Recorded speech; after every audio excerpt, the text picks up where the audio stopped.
보내시기 바라고요. 오신 분들에게는 모두 기념품이 준비되어 있고요. 또 재미있는 놀이들이 각 세대별로 준비를 하고 있는 줄로 알고 있습니다. 또 한 가지 말씀드릴 것은 그 청소년들, 고등학생부터 영아부까지 여러분 가족 중에 또 손자 손녀 중에 있으면 한 명이라도 데려오게 되면 그 가정에는 특별한 상을 또 드리도록 하겠습니다. 네, 특별한 선물을 나누도록 그렇게 하겠습니다. 잠깐 우리 아까 찬양하실 때 보니까 잘 일어나시더라고요. 이제 장충단 교회도 이렇게 참 원래 그렇게 하셨나요? 네, 아주 자연스럽게 참 좋습니다. 잠깐 일어나셔가지고 이렇게 축복하는 시간을 가질 거예요. 어떻게 하시냐면 5발 이상 무조건 가셔가지고 평소에 인사 잘 안 하시는 분에게 찾아가셔가지고 이렇게 인사를 하세요.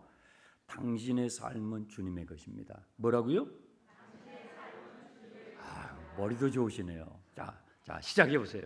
5발 이상 가셔서 5분 이상 당신의 삶은 주님의 것입니다.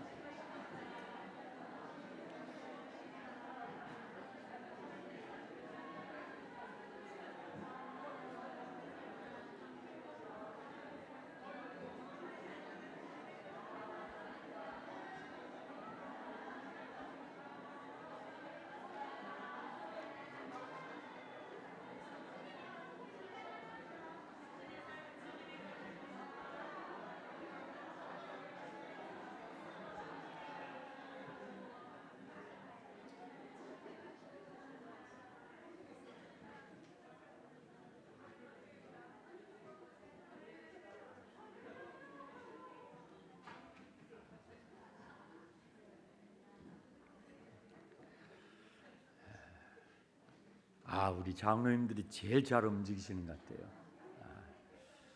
경렬 박사 한번.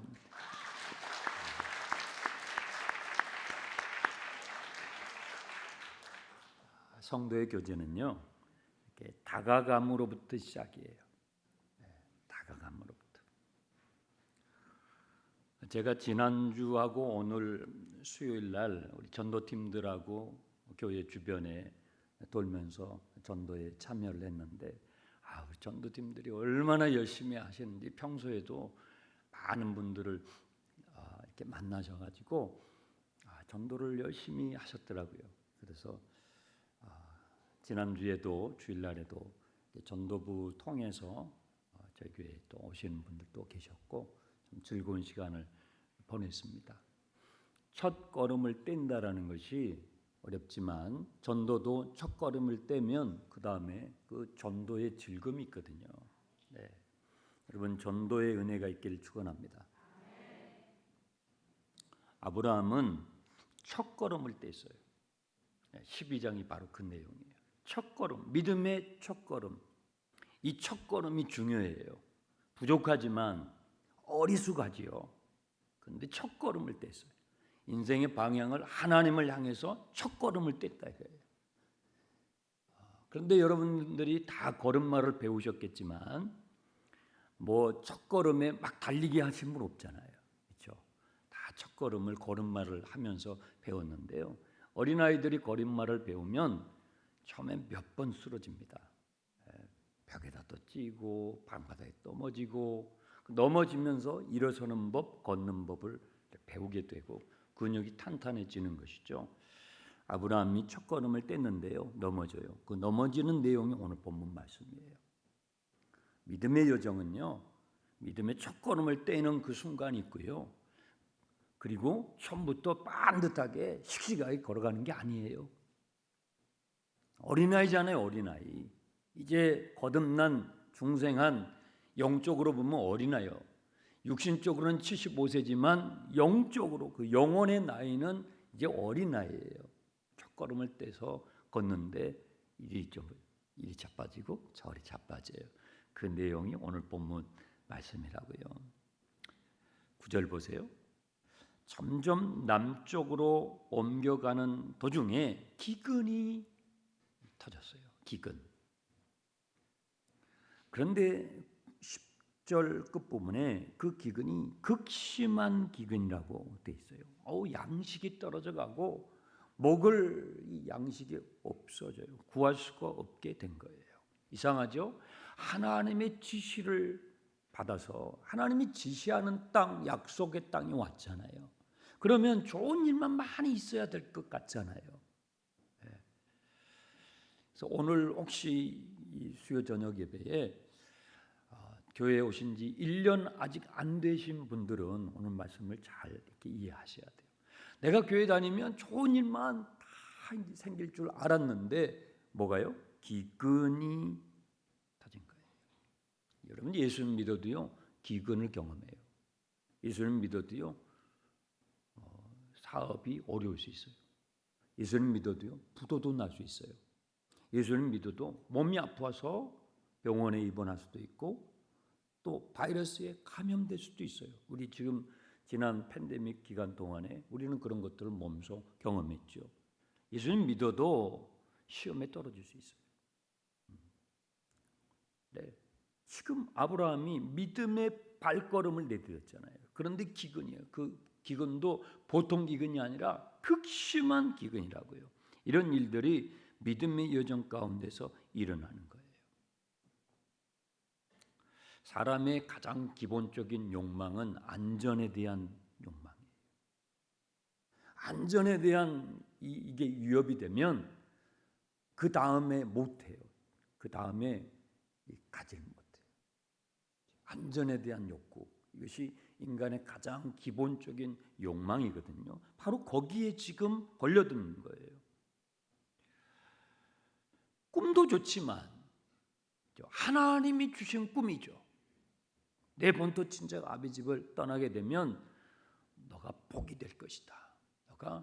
내가 너로 하여금 큰 민족을 이루게 할 것이다. 너뿐만 아니라 너만 복을 받는 것이 아니라 너로 말미암아 모든 민족이 복을 받게 될 것이다. 정말 믿기 어려운 하나님의 말씀이니까 그럴 수 있겠다 하지만 누가 옆 사람이 이야기하면 정말 믿기 어려운 약속이죠.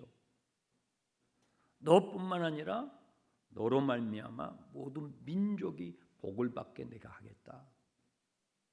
하나님이 심어준 꿈이죠. 그 꿈을 향해서 첫 발을 내딛었는데 이런 일이 터진 거예요. 하나님, 꿈도 좋지만 제가 살아야 되잖아요. 일단 살아야 그 다음에 꿈도 있고 뭣도 있잖아요. 하나님, 제가 일단 몸을 피하겠습니다 하고 아브라함은요 방향을 틀어요. 어디로요? 애굽으로 트는 거예요.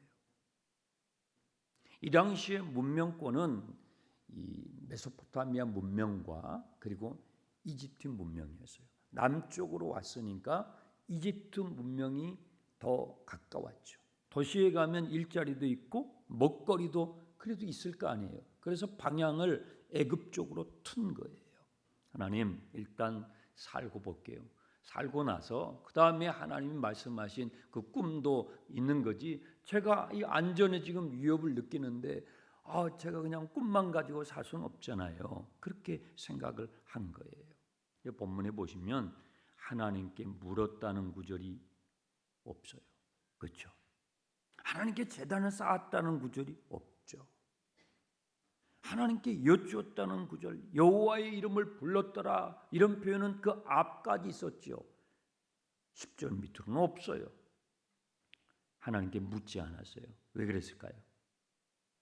여러분도 그럴 때 있잖아요. 여러분도 안 물어요.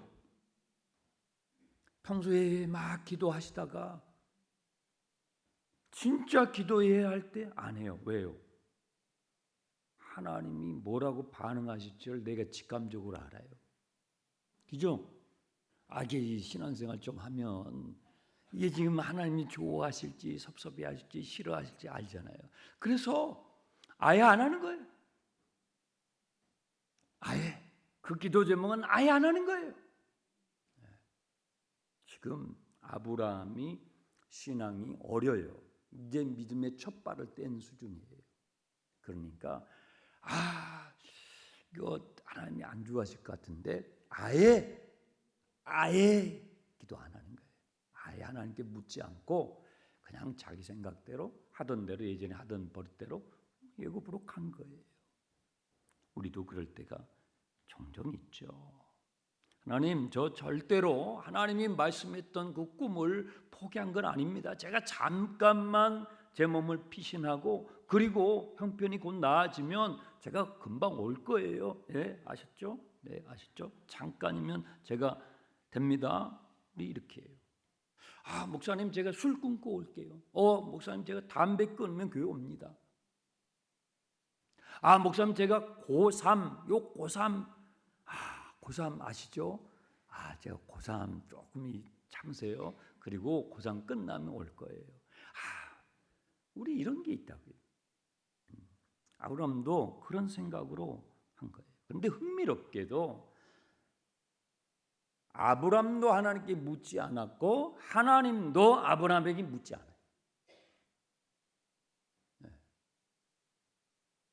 신기하잖아요. 아브라함도 하나님께 이 사안에 대해서 주님, 제가 애굽으로 갈까요 말까요? 이것을 묻지 않았을 뿐만 아니라 하나님도 너 이상하네, 너 안 하던 짓 한다, 그런 말씀을 안 하셨다는 거예요. 여러분, 창세기 3장에 보게 되면 하나님에 대한 많은 궁금증을 불러일으키게 하는 대목이 나오잖아요. 이 아담과 하와가 하나님과 얼마나 친밀함을 누렸냐면요, 동산에서 같이 하나님과 거느렸어요. 상상이 되십니까? 그만큼 인간이 타락하기 전에 하나님의 형상이었던 아담과 하와가 하나님과 친했어요. 그런 그 펠로십을 누렸거든요. 그런데 그 아담과 하와가 선악을 알게 하는 나무 열매에 손을 대려고 할 때 하나님이 아무 말씀 안 하셔요.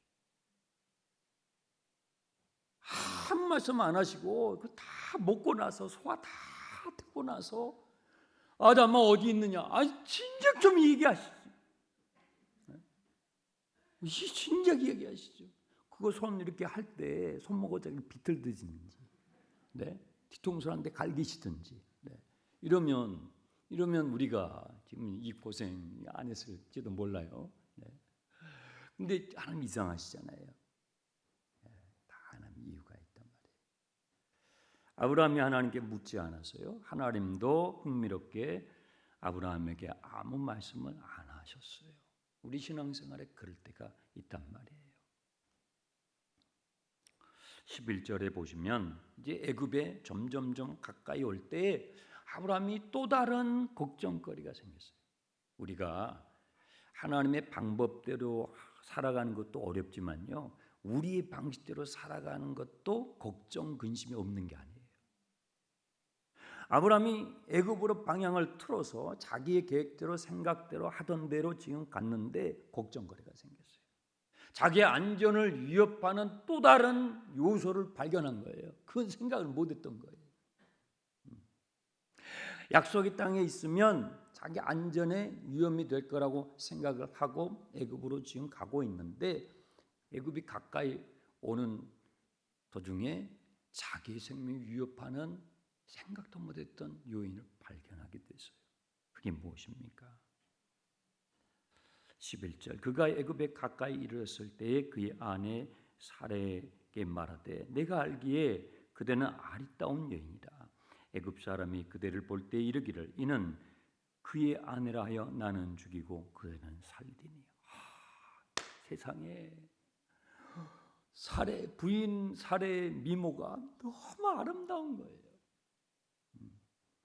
어느 정도 아름다웠냐면 자기의 목숨이 위태로울 만큼, 제가 보기에 우리 교회에 우리 큰 누님 작은 누님들 중에서 그런 분들이 계셔요. 목숨을 위태롭게 할 만큼의 미모를 가진 분들이 계셔요. 옆에 계신 분한테 한마디 해보세요. 위협적입니다. 위협적인 분들이 계시다고요. 사례를 보니까, 와이프를 보니까 애굽을 향해서 가고 있는데 이 걱정이 되는 거예요. 지금 안전의 위험 때문에 가는데 이러다가는 이 와이프도 뺏기고 내 목숨도 뺏기는데, 이 얘기를 하는 거 보세요. 언뜻 보면은 와이프 걱정을 하는 것도 같아요. 그런데 그게 아니고 그대는 아리따운 여인이라 이는 그의 아내라 하여 나는 죽이고 그대는 살리리니 나는 죽이고 그대는 살리리니 원컨대 그대는 나의 누이라 하라. 그러면 내가 그대로 말미암아 안전하고, 이 안전의 욕구예요. 이 안전의 위협을 받은 거예요. 와이프를 걱정한 게 아니라 자기가 살고 싶은 거예요. 그래서 이 12장의 아브라함의 영적인 상황은요, 뭐 믿음이 대단한 그게 아니에요. 그야말로 초보의 믿음이에요. 믿음의 첫 발을 뗀 그 수준을 보여주는 거예요. 여러분, 믿음의 이 여정을 다 이렇게 겪게 돼요. 아브라함을 누구라고 그래요? 믿음의 조상이라고 그러잖아요. 믿음의 조상이라고 하는 것은 그리스도인들이 이와 같은 여정을 간다라는 거예요. 그래서 여러분들이 말씀을 읽고 들으실 때 나랑 비슷한데? 그러면 어떻게 돼요? 여러분 아직 12장에 머물러 있는 거죠. 난 그거 예전에 나랑 비슷했네. 그건 그 12장을 넘어갔다는 거죠. 네. 아브라함은 자기 안전이 위험스러워서 와이프를 누이라고 지금 해달라는 겁니다. 세상에 이런 남자를 남편이랍시고 여기까지 따라왔으니 얼마나 배신감이 들겠어요. 그렇죠? 집 떠났죠. 고향을 떠났죠. 그래서 결혼 생활을 하면서 그 머나먼 길을 따라서 여기까지 와서 밥을 했으면 얼마나 많이 했겠습니까? 또 빨래를 했으면 얼마나 많이 했겠습니까? 그 많은 수고를 하면서 왔는데 세상에 나를 걱정해 주는 게 아니라 본인 살겠다고 거짓말을 하라는 겁니다. 여러분, 생존의 위협을 받잖아요.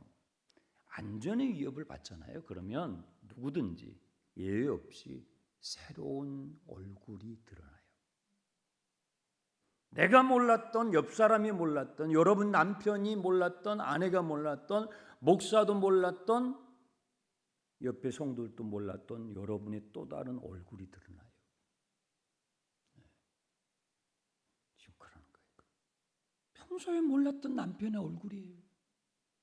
평소에는 이런 남편이 아니었어요. 다정다감하고. 그래서 지금까지 산 거 아니겠어요? 네, 이것이 인간이에요.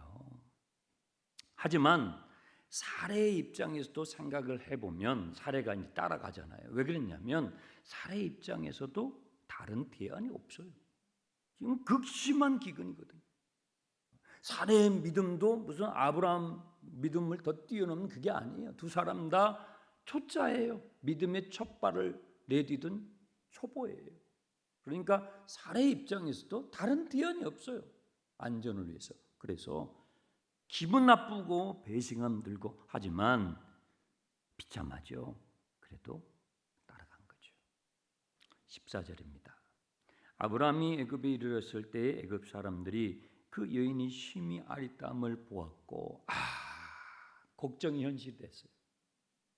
너무 미모가 위협적이어가지고 애굽의 남자들이 보니까 정말 한눈에 반할.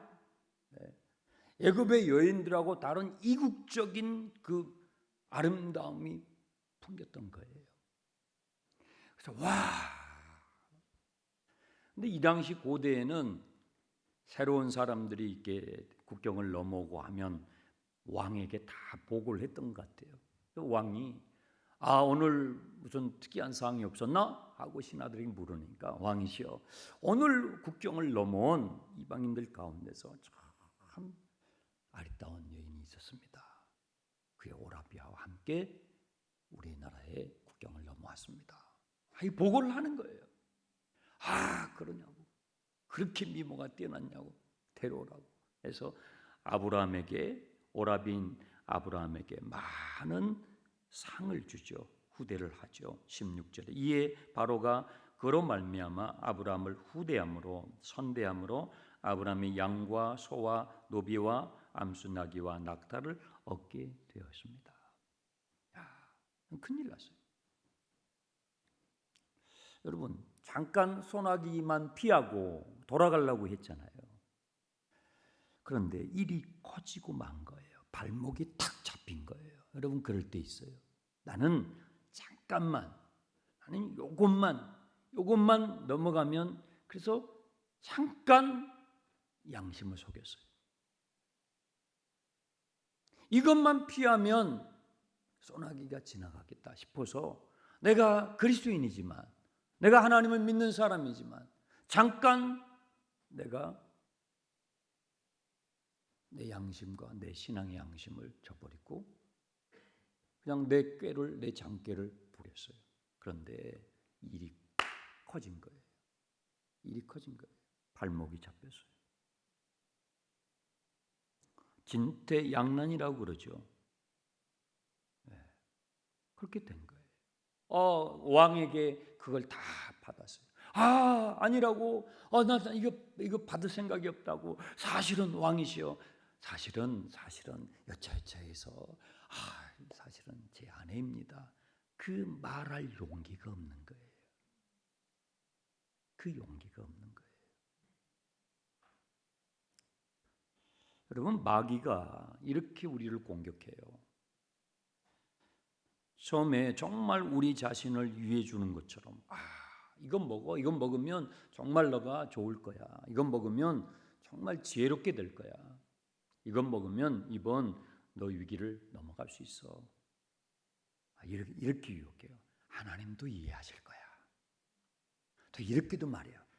나도 집사야. 나도 권사야. 나도 장로라니까. 여러분 그런 얘기 듣지 않습니까? 직장에서, 학교에서 나도 집사야. 유혹이 됩니다. 참 유혹이 됩니다. 저는 목회자이기 때문에 무슨 소리를 듣겠어요? 나도 목사야.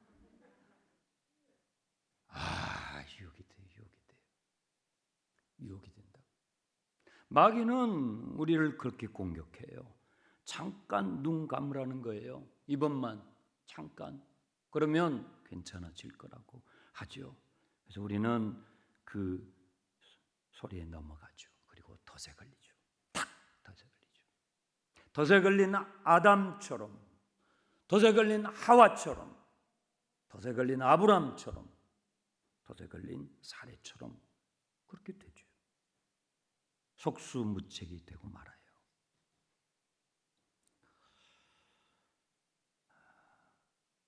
하나님께서는 이렇게 될 줄 아시겠죠. 애굽으로 방향을 틀어서 가게 되면 하나님은 모든 것을 아시는 하나님이시기 때문에 그러면 좀 그때 얘기를 해주시지.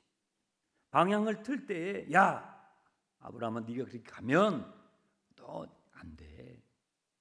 큰일 나. 너 속수무책이 된다. 하나님 그때 한마디 해주셨으면. 근데 하나님께서 말씀 안 하셨어요. 아브라함도 당연히 묻지 않았지요. 왜 하나님께서 안 하셨을까요? 자, 17절을 보세요. 아브라함은 16절까지는 이제 꼼짝을 할 수 없는 상황이 됐어요. 만약에 이 17절이 없다면 그 다음의 내용들은 전개가 될 수가 없어요. 그 다음에 아브라함의 스토리는 써질 수가 없어요. 여기서 끝이에요. 끝나는 거예요. 그런데 우리말 성경에 생략된 게 있어요. 17절에 영어 성경이 잘 나와 있는데요.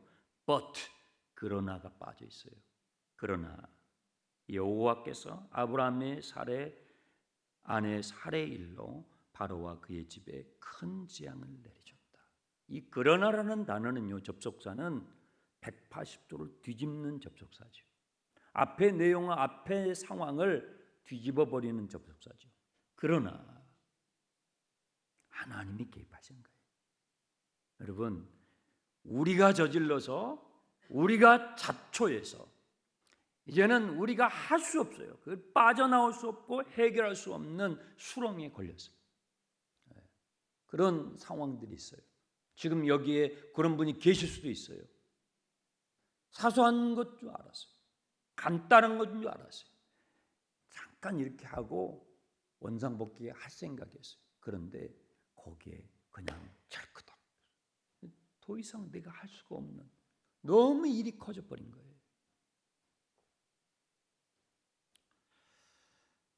하나님께서는 이 16절까지 지켜보시다가 18절에서 개입하셔요. 17절에서 개입하셔요.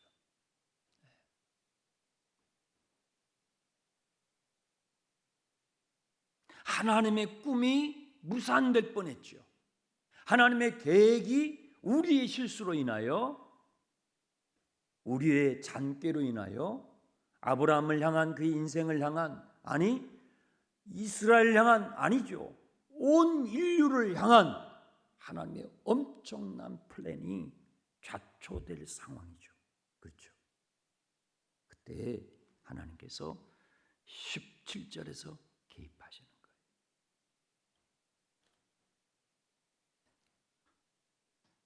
왜 하나님은 이런 상황을 허용하셨을까? 왜 하나님은 우리의 신앙의 여정 가운데서도 그런 우리의 욕망과 우리의 탐욕과 우리의 어리석음을 종종 허용하시는가? 그것은요, 아까 여러분이 찬양했죠.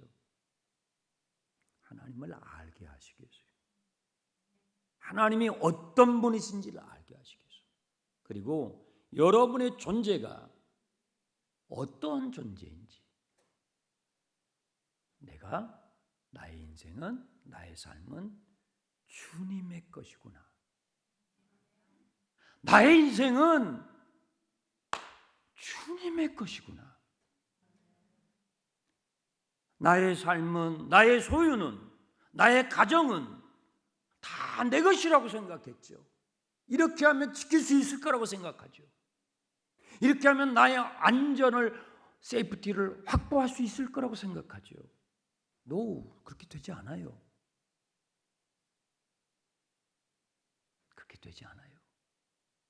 그렇게 생각했던 것들이 그 과정을 겪게 하심으로 하여 알게 해주시는 거예요. 야, 너의 인생은 내 거야. 너가 믿음의 첫발 떼되었어. 너의 믿음의 수준은 어리지만 너의 인생은 이제 내 손에 있어. 너의 삶은 내 거야. 하나님이 어떠한 분이신지를, 우리의 선택과 우리의 실수와 우리의 넘어짐의 그런 과정을 통해서도 하나님의 하나님 되심을 우리에게 알게 해주시는 것입니다. 그래서 믿음은 선물이에요. 그래서 믿음은 내가 만들어내는 게 아니에요. 믿습니다, 그게 아니에요.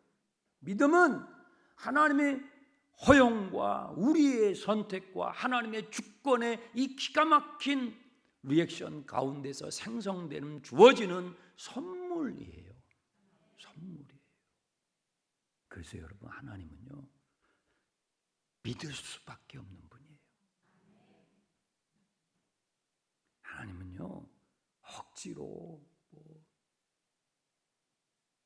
목사가 사정해서 제발 믿어주세요, 그런 정도의 하나님이 아니에요. 시시한 하나님이 아니에요. 정말 믿을 수밖에 없는. 내 삶은 주님의 것이구나. 내 인생의 안전은 나로 인해서 보장될 수 있는 게 아니구나.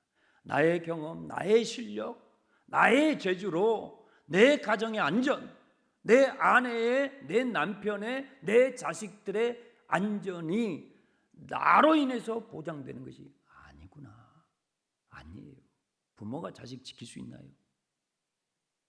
남편이 아내를 지킬 수 있어요? 아내가 남편을 지킬 수 있어요? 우리는 매일매일 죽음의 화살들이 지나가는 속에서 살잖아요.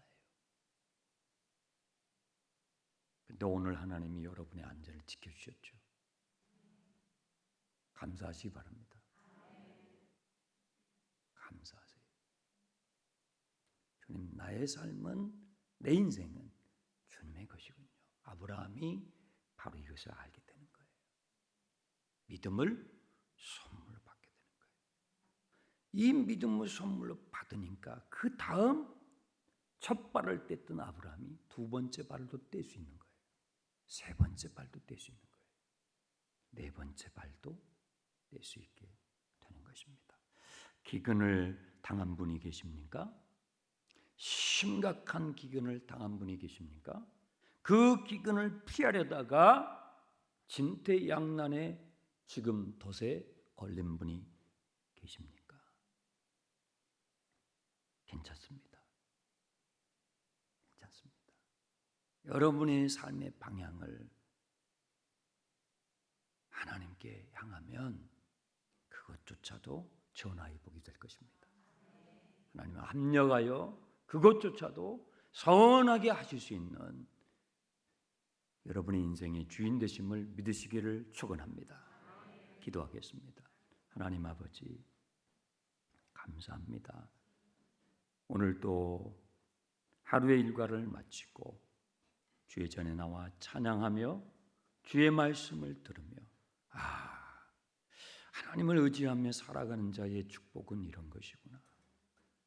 하나님을 나의 하나님으로 고백하는 사람의 축복은 이 세상에 수많은 금은 보화를 권력을 가진 것보다도 더 큰 것이구나. 나의 안전은, 내 인생의 안전, 내 가정의, 내 자녀들의 안전은 내가 지켜줄 수 있는 것이 아니고 하나님께서 지켜주시는 것이구나. 아버지 하나님, 아브라함에게 가르치셨던 그 귀한 은혜가 오늘 우리 모두의 은혜가 되게 주시옵소서. 예수님의 이름으로 기도합나이다. 찬양.